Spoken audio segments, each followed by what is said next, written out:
What up, everybody? Welcome to Faces and Heels, your podcast for professional wrestling here on the KB Radio Network. I am your host, Kevin Reed, and we have just wrapped up night one of the two-night WrestleMania 41 from Las Vegas, the Super Bowl of pro wrestling, the showcase of the immortals. I mean, what other taglines they've put on WrestleMania throughout the years. But this is night one recap. I have made no bones about it. This has been probably the weakest build to a WrestleMania in quite a while. That, there were a couple of matches, and I mean a couple, that I was excited for, looking forward to coming up to this weekend, and the rest of them were just and so it wasn't like last year. Last year was a pretty big event. It felt like a big event. This year it just feels thrown together in some spots, other than the main event of tonight and the main event of tomorrow night. But besides those two matches, those two main events, the rest of the card just feels like the a normal PLE. The lead up to it just felt like a normal pay-per-view, if you will. And it just didn't have that same feel. Now, I started to feel a little ways once I got closer to the opening match. I'm like, okay, it's WrestleMania. It's WrestleMania time. It just started to, I don't know if I was trying to psych myself up, but, and, it worked until the night started. This was a week WrestleMania night. And trust me, every WrestleMania did not have every single match that was a banger. That's a rarity. You have to go back to, I think, WrestleMania 17 maybe, and I'm a little biased to that one because I was at that one. Or was it not 17, X7, whatever, the one in Houston. I was at that one, and so I kind of got a there's a bias there. I'm not even gonna sugarcoat it, but besides that, not every WrestleMania has had just banger after banger after banger every single match. It hasn't happened. And tonight rather, it definitely didn't happen, and I wasn't expecting it to. And that's the sad part. We had 7 matches tonight. 7. So I was expecting at the very least 4 of them to be excellent. And I didn't get that. I got 2.5. And that's sad. It's sad to say. Now, all 7 of them weren't bad. The ones that weren't banging, they weren't bad matches. They just felt like matches. You could have put them on Raw, SmackDown, and I wouldn't have been mad. That's how they felt. They didn't feel like WrestleMania matches, as opposed to, the main event of tonight. Spoiler before we get to the recap and my grades. Yeah, the main event was the match of the night. But we had a couple of them that were close. They were very, very close. Here are the 7 matches that took place at night 1 of WrestleMania 41. Our first match was a singles match for the World Heavyweight Championship. Gunther putting that championship on the line against Jey Uso, the Royal Rumble winner from this past February. Was it February? I don't know. It's been so long. So you had that to open up the night. You had a tag team match for the World Tag Team Championship where the War Raiders were defending their titles against New Day. You had a singles match between Jade Cargill and Naomi, a singles match for the WWE United States Championship between LA Knight defending his championship against Jacob Fatu, a singles match between El Grande Americano versus Rey Fenix, who was replacing Rey Mysterio, who was injured on SmackDown last night. And you had a singles match for the WWE Women's Championship between Tiffany Stratton, defending her title, against Charlotte Flair, the Women's Royal Rumble winner this year. And in the main event of night one, CM Punk with Paul Heyman in his corner versus Seth Rollins versus Roman Reigns. So, without further ado, we have 7 matches to get to. Not going to prolong the time because I got to go get some rest and do this all over again tomorrow. On top of the fact that tomorrow is Easter. And so the family probably want to do something, during the day before WrestleMania Night 2 kicks off. So I got a lot going on, just like everybody else got a lot going on. So I'm going to attempt to get some sleep tonight. So I'm not going to prolong the time. So let's jump into the recaps and reaction to these matches on tonight. Let's begin with the first match, the opening match of WrestleMania 41. And like I said, Gunther defending the World Heavyweight Championship against Jey Uso, who won the Royal Rumble this year. We know the backstory. Jey Uso has never defeated Gunther. Jey Uso, I don't think he had a singles championship. Oh, I think he had the He beat Braun Breaker for the Intercontinental, and then lost it again like a couple of weeks after that, maybe a month or so after that. I forgot the timeline, but he didn't have it long. But he won the Royal Rumble. He chose Gunther. Gunther said he was going to make his life a living hell for those 10 weeks. All he did was choke him out every week, and it got long and dry and boring after a while. Like, is this all we're gonna do leading up to WrestleMania? Just see Gunther come sneak up from behind and choke out Jey Uso? This is getting boring. Business didn't pick up until Gunther completely destroyed Jimmy Uso in a singles match, bathed in his blood and really awakened something in Jey. Okay, then it got interesting. Jey looked like he came on a different level. He wasn't yeeting as much. So, all right, we're going to take this match seriously.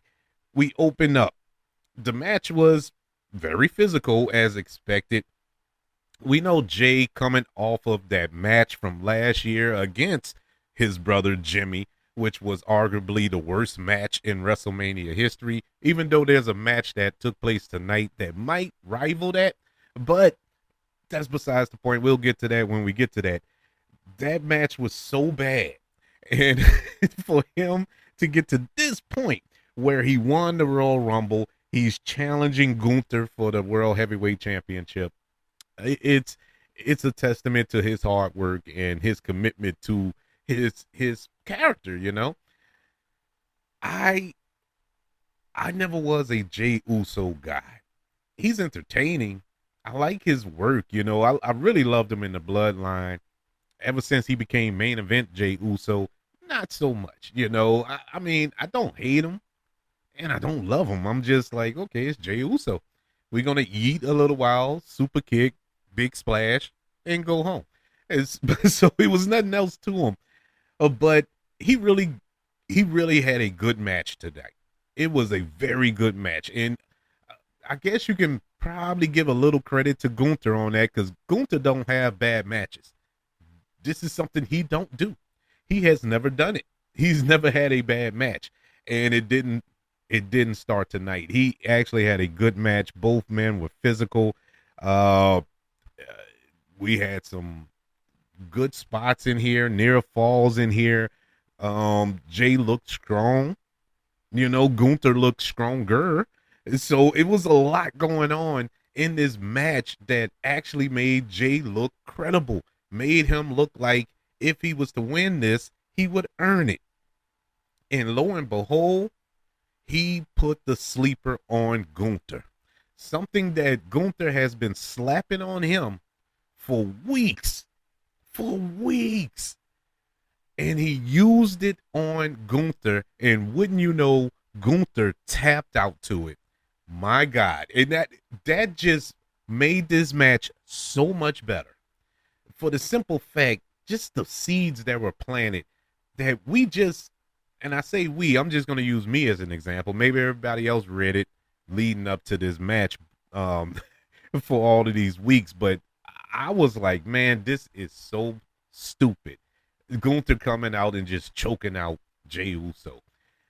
And for it to come full circle for Jey Uso to use that same move to capture the World Heavyweight Championship, brilliant. Awesome job. I actually, they got me. I stood up and clapped. And this is, look, it was no secret. It's no shock or surprise that Jey Uso won this match. Everybody knew Jey Uso was going to win this match. Gunther's mother knew that Jey Uso was going to win this match. It's not a shock. That's not the point. The point of it is how he did it. And that's what sold the match. I actually enjoyed that for what it was. I think they told a story in the ring. It wasn't the greatest match of all time by no stretch of the imagination, but it definitely was a better showing than last year from Jey Uso. And this is probably the best Jey Uso we've gotten in a long time as a singles performer. Jey Uso defeats Gunther by submission to become the new World Heavyweight Champion. This match went 16 minutes and 30 seconds, and I give it a B+. A good start to the night. It wasn't great, but it was a very good start to the night. I was encouraged by this match. Unfortunately, they had more matches. They had more matches in between. Our next match was a tag team match for the World Tag Team Championship. The War Raiders, Eric and Ivar, put those championships on the line against the New Day, Kofi Kingston and Xavier Woods. I had picked New Day to win, but I was hoping that Big E would come out and swerve everybody and team with the New Day and help them win. This was a boring match. They could have put this on Raw.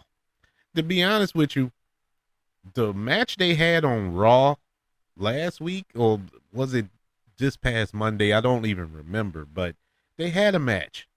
It was better than this one. And it was on Raw. I did not like this match. Was just, it wasn't good. It was boring. It wasn't botchy. You know, these are two very good tag teams. The War Raiders on other end, there was some botches there. I think it was nerves from the War Raiders. I believe this was their first WrestleMania, and so it was kind of nervous energy given off by the War Raiders. The New Day, this is this ain't nothing to them. This ain't their first rodeo, and so they were really good. I like their heel run. Unfortunately, I don't like the run. I like them as heels, but the run is bad. You know, the creative is horrible. It's bad. Ever since they turned on Big E, when they got nuclear heat, it has been nothing. They have not benefited from it at all. I guess you can make the argument that they are benefiting from it now because they defeated the War Raiders to become the World Tag Team Champions, the New Day. This match went 9 minutes and 15 seconds. I give it a C-. I just didn't care. And the audience didn't care. The crowd was dead for this match, y'all. Dead. They ain't even boo the New Day. It was light boos for the nobody cared. That's how nothing this match was. They could have they had so many options. So many options they could have replaced this with. And that's not to say that these two teams did not deserve a WrestleMania match. But I can name a better match just off the top of my head right now that would have been a better match. And it is the tag teams from SmackDown. the Street Profits and the Motor City Machine Guns, or the Profits versus DIY or DIY. Anybody from SmackDown. Their SmackDown tag team division is much better. And I think that should have been showcased at WrestleMania, but we got this instead. And the only way I justified it leading up to this night was that there has to be some type of swerve or something coming. We didn't get it. And that's why I was so leaning so heavy on the Big E thing, because that's the only thing that can make this match interesting. It didn't happen. So there you have it. The New Day are the new World Tag Team Champions. Our next match was a singles match, a grudge match between Naomi and Jade Cargill. This stems back to Jade Cargill getting attacked and dumped on top of a car. Didn't know who the assailant was, and it turned out it was Naomi. We found that out at the Elimination Chamber when Jade Cargill returned. Everybody was saying it was Liv Morgan, and she went after Naomi and beat the living snot out of Naomi in the Elimination Chamber, and that spawned this rivalry. The only good thing to come out of this was Naomi's heel turn. Naomi is doing God's work right now as a heel. Those promos and vignettes that she's been producing, that she's been doing, has been phenomenal. Somebody put her in the movie, because she is an excellent actress. And she is killing it in that. That being said, I had picked Naomi to go over in this match for the simple fact we have to keep this rivalry going. Because where do you go after this for either person if Jade Cargill win? That was my logic. Well, now I have to continue to ask that question because Jade Cargill did defeat Naomi. This match was, once again, not good. It had a slow start. Now, this is a grudge match, people. This is a match where Naomi almost crippled Jade Cargill. It should be a level of anger there, to whereas I'm not waiting for the bell. I'm just going to haul off and attack this woman and try to destroy her. That didn't happen. It was a slow start.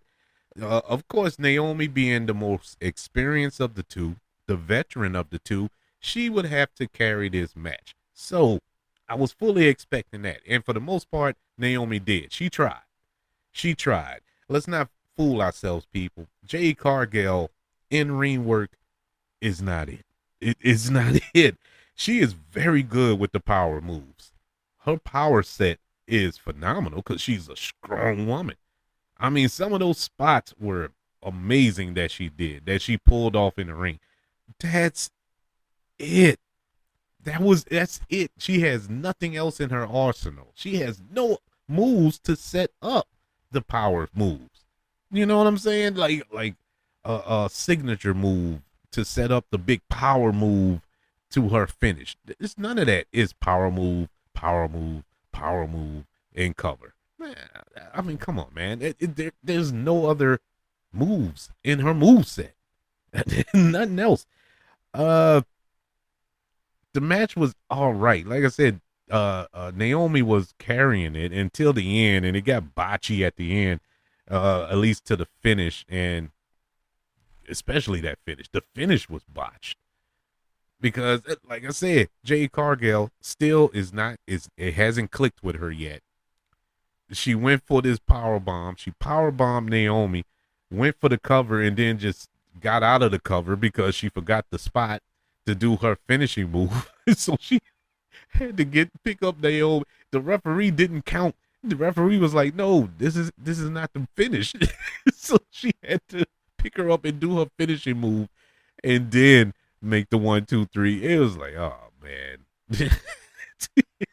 I mean, and I got a lot of high hopes for Jade Cargill. I mean, because Jade Cargill, she has all of the intangibles, man.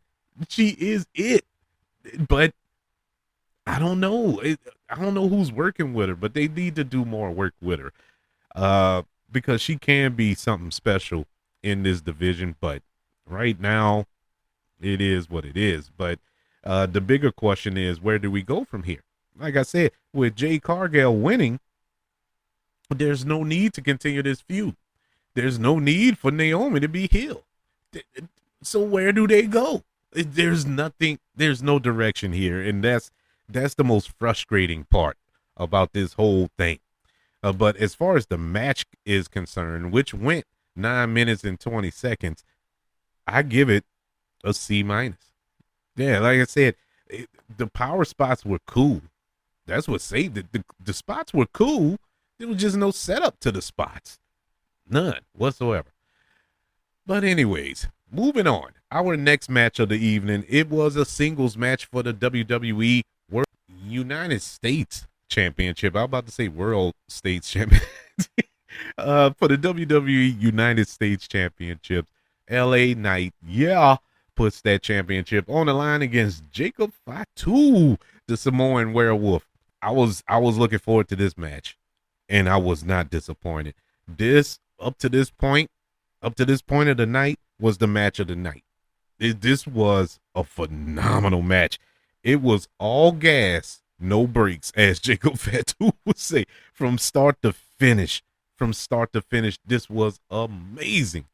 It was nonstop action, great storytelling. Both gentlemen got their moves in, got momentum throughout periods of time throughout the match, to whereas you didn't know who was going to win. And that's what you want out of a good wrestling match. A good wrestling match will sell you, even though you know without a doubt who the winner is going to be because of how the match was built or how over a guy is or whatever the case may be. You pretty much can piece together who will win a match. But if the two wrestlers in the ring can storytell, can perform at a rate whereas you have no idea who is going to win, you're in for a good match. And that's what we got with this one. You got that also with the Jey Uso and Gunther match. I failed to mention at periods of time I thought Gunther was going to win again. I really did. So that's what helped that match be rated as high as it is. Coming back to this United States Championship match, same thing, but it was done better. It was done better because these guys went at it for 10 minutes and 40 seconds. No breaks, no stopping, no catching your breath. Big spots, near falls, kick out of finishers, outside spots, high flying spots, everything that you want from a WrestleMania match. That's what we got in this match. It was clearly a real WrestleMania level match, and it did not disappoint. In fact, it exceeded all of my expectations. Jacob Fatu defeats LA Knight to become the new WWE United States Champion, making him the third title change of the night. We had 3 title changes already, and we're only 4 matches into WrestleMania. And so I was getting kind of encouraged there. And so good on them. This was an amazing match. Both men looked great. It wasn't a squash. Like I said, I thought LA Knight would go over at one point, and I thought Jacob Fatu was going to go over earlier than what he actually did. But overall, an amazing performance by both of these superstars. I give this match an A minus. It was that good. It was really, really good. Tip my hat to Jacob Fatu. Congratulations to him winning his first singles title in WWE. And I also tip my hat to LA Knight. LA Knight, I don't know if people realize this. That man is in his 40s. That man is in his 40s performing the way that he do. And as somebody who is in their 40s right now, and I can barely lightly jog to the bathroom without pulling a hamstring or blowing out an ACL or something, I am super impressed with LA Knight, man. Uh, Kudos to him. So our next match is kind of a replacement match here, and not a kind of, but is a replacement match where we saw El Grande Americano taking on just fresh in the WWE Rey Fenix. And Rey Fenix is replacing Rey Mysterio Jr. As I said earlier, he was injured on SmackDown just last night, so they had to think quick and put somebody in that spot. And Rey Fenix drew the lucky straw. Let me say this. Let me say this, and I'm not throwing shots at AEW at all. I'm not throwing shots. I don't watch AEW. You know, AEW isn't for me. I don't like their style of wrestling and whatnot. But I know people do, and that's fine, you know, to each their own. But I'm not throwing shots. I'm just making a simple observation. Ain't it funny that every single person that was just scratching and scraping to get out of AEW is in WrestleMania in some shape, form, or fashion? Rey Fenix just got here. He's performing in WrestleMania. Penta is going to be on night 2 tomorrow night in the Intercontinental Championship match. You know, if you look on NXT, Stand and Deliver earlier today, you had Ricky Saints, formerly Ricky Starks, taking on Ethan Page. You know, and they are both former AEW performers. It's just funny how they all are showing up and showing out in WWE. It's something I observed and found kind of humorous. Once again, not throwing shots. Just found it funny. But this match, I really wasn't looking for anything special out of this match, and that's even when Rey Mysterio was involved in it. I wasn't looking for anything special, and didn't get anything special. It was a nice match. You had some good spots. It was high paced. You know, Chad Gable, or should I say, El Grande Americano, is an excellent wrestler. Once again, just like Gunther, he doesn't have bad matches, and he didn't have one here. Rey Fenix is awesome. Like I said, I didn't watch AEW, so I didn't know much about Rey Fenix. But the little that I did see prior to him coming to WWE, I was like, okay, this dude is pretty awesome. You know, I like Lucha Libres. Yeah, so I was excited when they signed him and Penta. But he did good. You know, he did real good tonight. You can tell, once again, nerves. You could tell he was nervous in some spots, but he shook it off pretty quick and put on a real good match. El Grande Americano matched it, you know, in that style, in that Lucha Libre style. It was very Lucha Libre. And if you don't know Lucha Libre, you probably don't like this style of match. But this is Lucha Libre, you know, with the comedy spots and stuff like that, the high flying and the tilt the world, just warp reality moves that they do off of top ropes, walking the ropes and running the ropes and all this here. Yeah, they do that. But I did love the story. It's storytelling. If you can't tell, that's a big part of my wrestling love. If you tell a story in the ring, you hooked me. And that's all I can ask for. And they told a story in this match. And it's amazing how they told this story, being as though this match was technically announced like 2 or 3 hours before we actually got the bell to ring. So kudos to these two guys for putting this on. Overall, decent match. Is it WrestleMania level good? Nah, I wouldn't go that far. But it was good. It was entertaining. And I did like it. And El Grande Americano gets the win over Rey Fenix in this match. on the funny style, of course. He put that little metal plate in his mask and did the diving headbutt. So, but that's the gimmick. That's the sell of this character. And hey, cool, man. Let's keep it running.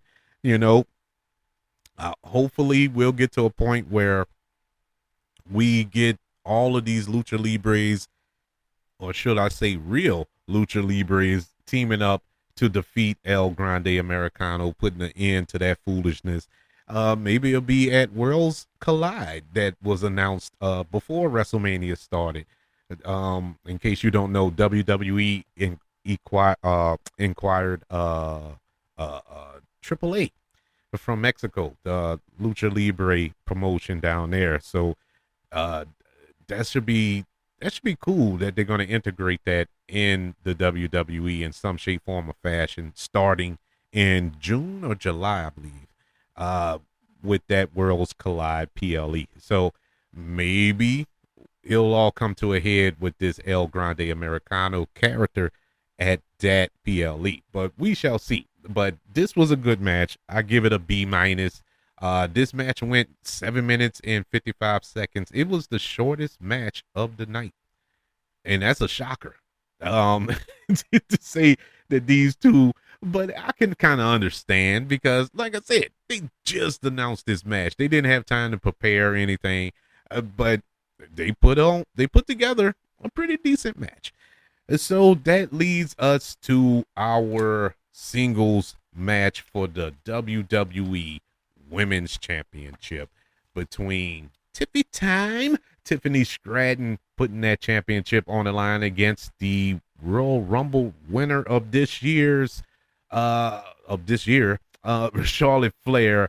And this was the worst match of the night, hands down, and probably one of the worst matches in WrestleMania history. This was a horrible match. Horrible. To be fair, the whole setup to this, the whole build to this match was bad. Nobody wanted Charlotte Flair to win the Rumble. Let's start off with that. Then we get the promos. You know, Charlotte Flair is taking Tiffany to school with the promos, baiting her into stuff. Tiffany Stratton going off script and bringing up Charlotte's personal life and all this here. And it was just, nobody wanted this match. But even with all of that, I still held on hope, because as much as I'm not a quote unquote Charlotte Flair fan, you can't deny that woman performs in between the ropes. She is phenomenal in the ring. So I was encouraged by that. Tiffany Stratton, I know that she's still green, and it was going to be a little botchy. I already knew that going in, but she is a real good performer. Does all type of moves with her gymnast background and stuff like that. And so I was kind of expecting a decent match. I wasn't expecting what we got. And what we got was just garbage, bruh. Garbage. Number one, it started off bad. The champion came out first. Now, it's an unwritten rule that the champion always comes out last. They're the champion. They're the champ. Not here. Not here. Charlotte Flair came out last. And I'm willing to bet, after the outcome of this match, I knew exactly why. And I'll let you know when we get to the end of the match. But I thought it was kind of disrespectful. Normally when that happens, it's because the opponent is going over. It's kind of a tell. But lately they've been kind of deviating from that tale. I guess a lot of people figured that out, so they don't do that as much. But I haven't seen that in a while, where the champion comes out first, and so I thought that was kind of disrespectful. But this was a sloppy match. This is a match that, if I don't know any better, if I didn't know any better, I would say this looked like a match between two people who did not want to work with one another. That's the way it looked. Nobody could get off offensive move that looked good. You know, the spots didn't look good. Nobody made the other person look good. It was like purposely done. And for it to happen repeatedly throughout this match that went 19 minutes, it had to be on purpose. One or two botches you're going to get. We got a couple of botches in the main event, and those are veterans. You expect that. It happens. They're humans. I expect botches in matches. But when it happens so much throughout the match, you can't help but to ask yourself the question, was this on purpose? It had to be on purpose. They had zero chemistry in the ring. Zero. And you had 10 weeks to prepare for this match. 10 weeks. And this is what you got. Very ugly. Very ugly. I can see the story that was trying to be told in this match, but it did not come through. It did not work. And I don't know what to say. It is really embarrassing for both of them. For both of them. But I must say, in a night where we saw every championship change hands up to this point, we finally get somebody retaining their championship when Tiffany Stratton defeated Charlotte Flair to remain the WWE Women's Champion. That leads me to the entrances of this match. Charlotte Flair probably brokered the deal to whereas, okay, I'm going to put this girl over. I'm going to lose, but I must come out last. I got to have the grand entrance. That was the trade-off. That's my theory. Now, I wasn't in the room, but it just feels like a Charlotte Flair thing to do. Does it not? It just feels like the little petty thing to do. Okay, if I'm going to lose, I'm going to come out last. That just feels like Charlotte Flair. But I could be wrong. I don't know. Either way it go, this match sucked. It was horrible. Didn't need to be on this card. This was just, I don't know. It was just embarrassing, man. And the fact that it came before the main event, it took a while for me to get revved up for the main event, you know, because this match just sucked all the energy out of me. And it sucked all the energy out of Alliance Stadium. And because the crowd was quiet. They were dead. They did not care. Nobody cared.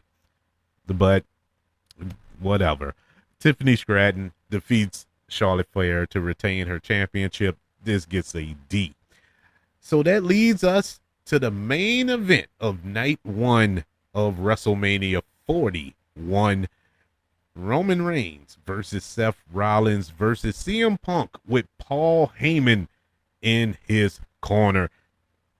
I was sitting there thinking, like, okay, well, as the entrances was happening, and I'm looking at Seth Rollins, who had an awesome entrance. Roman Reigns just looked like an alien, you know, because for the first time he came out by himself. Nobody, no bloodline, no Paul Heyman, no championship. He had nothing. He is a king without a kingdom.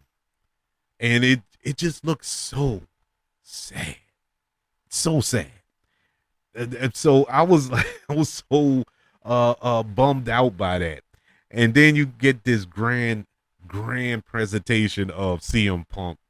It was emotional because it went all the way back from when he was at OVW, and you know, him telling his story from his first run here in WWE and whatnot, and to come out with In Living Color live on stage performing Cult of Personality, and him walking out with Paul Heyman. It was just cool. That was a cool moment for him, and he came out last. It was a cool moment for him, and kudos to WWE for doing that for CM Punk after after all the vitriol that this man has spit on this company for years, uh, for it to get to this moment, where bygones are bygones. I thought that was pretty cool of them to do that. But this match had to deliver for me because this match was going to determine my viewing attitude for night two. I was going to, of course, I have to watch night two. We all have to watch night two. But my attitude going into night two, will I be excited for it? And it was up to this match to save the night. The triple threat match. These three main eventers, these three veterans in the game, these three probably the top three superstars in WWE, which is odd to say because the WWE champion is not involved in this match. But it's these are the three people that everybody wants to see, and you can tell the crowd was hot for this match. Hot. They were acknowledging Roman. They were singing Seth Rollins' song. They were chanting CM Punk. They loved everybody. We loved everybody involved in this match. And the match did not disappoint. Best triple threat match I've seen at WrestleMania. I don't know. I can't count how many triple threat matches we've had at WrestleMania. And to be fully honest, when they first announced that there was going to be a triple threat match between these three, I did not want it. I was bummed out because I did not want this. I would have picked any combination between the two. Seth versus Roman, Roman versus Punk, Punk versus Rollins. I mean, any combination I would accept one-on-one. But triple threat, I don't want to see no triple threat match. Boy, was I wrong. Best match of the night, probably going to be the best match of the weekend, depending on what happens tomorrow night. I don't have too much confidence in tomorrow night topping this match. Might get close, but I don't know if it's going to top it. This was an excellent, amazing match. I mean, top notch. I see that the Hall of Fame is the WWE Hall of Fame, that is introducing matches into the Hall of Fame this year. The first match was the match between Stone Cold Steve Austin and Bret Hart at WrestleMania. Was it 11? I don't remember. But anyway, that match, the double turn, the match where Austin passed out, because he refused to tap. It was an amazing match. It deserves to be in the Hall of Fame. I mention that because in years to come, this one will eventually be put in the Hall of Fame. Hands down. I'm not speaking in hyperbole. This is my heart. I'm saying this with my whole chest. Amazing match. These are three of the best storytellers that WWE have to offer, all in one spot, four. I'm sorry, four, if you include Paul Heyman. In one match, I knew that Paul Heyman was going to turn on CM Punk. I just didn't know how or with who. This match managed to have two turns, a double turn from Paul Heyman. What a swerve. What a swerve. It was brilliant. I mean, chef's kiss brilliance that they pulled this off with. Well, I said double, but actually it was a triple because we get late into the match. This is after multiple near falls, multiple finishers, multiple kickouts, multiple breakups, multiple use of other people's moves, and uh, it was just fire action that took place throughout this match. But we get a spot where Paul Heyman goes to get a steel chair. Roman Reigns is on one side of the ring laying down. CM Punk is on the other. You have Seth Rollins on the far end of the ring. He has the chair. CM Punk is calling for the chair. Roman is calling for the chair. At that moment, Paul Heyman is trying to decide. He throws it to CM Punk. The betrayal. And it was heartbreaking.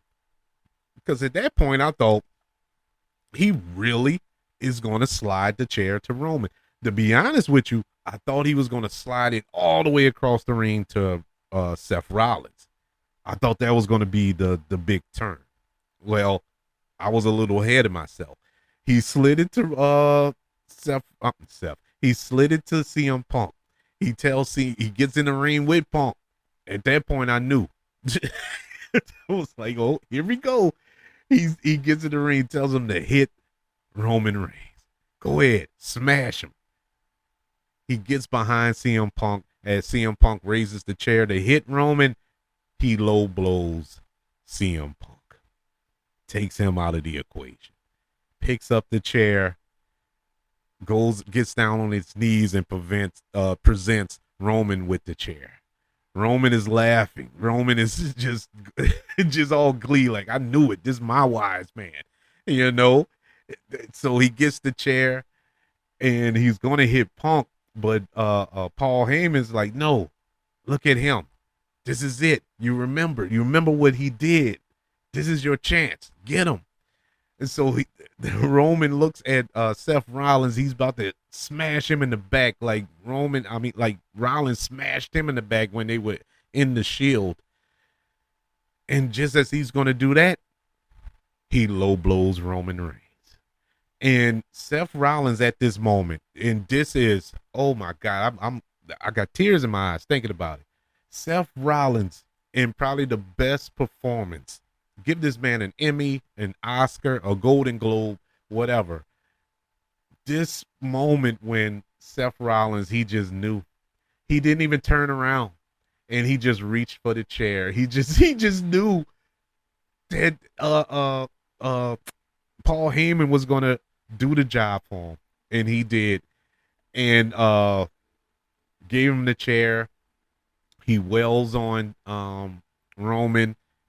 Gives him the curb stomp, 1, 2, 3. And Pat McAfee, and I don't even care for Pat McAfee as a commentator, but he finally said something that made 100% sense. He said, man, how long has this been going on? How long did they plan this? And I had to scratch my head like, you ain't lying. How long? How long did they plan this? But I'm talking about Seth Rollins and Paul Heyman. This is brilliant. This is brilliant. You know why? Because this isn't going anywhere no time soon. You still got the heat between Seth and Roman, Seth and CM Punk. Is even deeper now because there's a deeper betrayal. Will Ronan and Roman, I keep saying Roman, that's the name of my daughter's dog, so that's why I keep saying it. Will Roman Reigns team up with CM Punk to take down Seth Rollins? You know, what's more? What's left to come? What's going to come out? It's so many directions this can go, and I'm so excited by it. But this was an amazing match. Seth Rollins defeats Roman Reigns and CM Punk in this triple threat main event of night 1. It gets an A+. Amazing match. This is the bar. This is the litmus test here. This is what night 1 has to clear, and this is not going to be easy to clear. This match went 32 minutes and 40 seconds, and it could have went another 32 minutes, and I wouldn't have been mad at it. This was an amazing match. Storytelling wise was an A+. The performances by these four gentlemen, were A+. The action, great. No wrong, no notes, no notes. So it saved night one. This this match saved night one. Like I was saying before, if it wasn't for this triple threat match, uh, night two would have just been whatever. It would have been background noise for me. I would not have been engaged or be engaged as I'm geared up to be tomorrow night. But as far as overall night one, yeah, night one's. I mean, the main event saved it because the rest of these matches were decent. Other than the United States Championship match, which I would consider a WrestleMania level match, nothing else really checked off the box. Yeah, I like the Jey Uso winning the heavyweight championship, but I mean nothing. I'll probably forget about that in a couple of months. You know what I'm saying? It's not going to stick with me. The Jacob Fatu winning will stick with me. This triple threat match will stick with me. Everything else, nah. Nah. But overall, it was decent. It wasn't horrible other than that Tiffany Stratton, Charlotte Flair, which they could have burnt that at the stakes. But everything else was all right. But that's one man's opinion. I would like to know yours. What was your favorite match from night one of WrestleMania 41? Are you looking forward to tomorrow night's night two WrestleMania card? I would love to know.